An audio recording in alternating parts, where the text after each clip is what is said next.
Corporation commissioner की तरफ से 4 बजे मीटिंग रखी गई थी। उस मीटिंग में सुझाव लेना था और सुझाव यानी उनकी क्या कॉर्पोरेशन की तैयारी है वो बताना था और हमसे सुझाव लेना था। तो उस मीटिंग में कांग्रेस पार्टी की तरफ से सभागृह नेता होने के नाते से मैंने मशवरा दिया कि भाई जो क्वारंटाइन सेंटर है वो कई जगह पे, मैं समझता हूँ आज नदी के उस पार और नदी के इस पार मिला के कम से कम 10 जगह है। तो ये बोला गया कि नदी के इस पार एक ही भले क्वारंटाइन सेंटर हो जहाँ सभी लोग हो और वहाँ पर नर्स और डॉक्टर का अच्छा इंतजाम हो और बड़ा टेंट लगा के, टेंट भी बोले तो अच्छे वाला टेंट, जैसे नासिक और बम्बई में टेंट लगाया जाता है जहाँ ना गर्मी का कोई असर पड़ता ना ठंडी का कोई असर पड़ता। तो ऐसा टेंट लगाकर वहाँ पर मरीजों की देखभाल की जाए। इन्हें सिर्फ क्वारंटाइन वालों,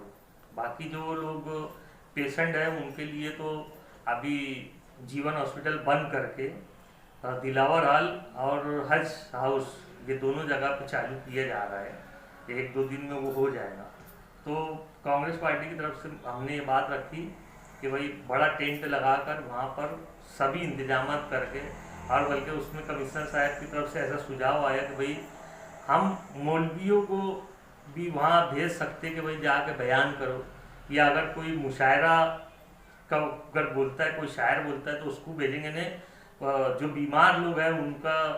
एंटरटेन होना चाहिए, यानी उनको अच्छी से भाई उनका एक ही जगह मन लगा रहता है, बीमार है ये, उससे उनका जहन कैसे हटे। इसके लिए चाहे मौलाना बयान करे चाहे शायर कोई जाके शायरी करे, तो ऐसा वहाँ पे सुझाव दिए और इंशाल्लाह उस पर 2-4 दिन में अमल भी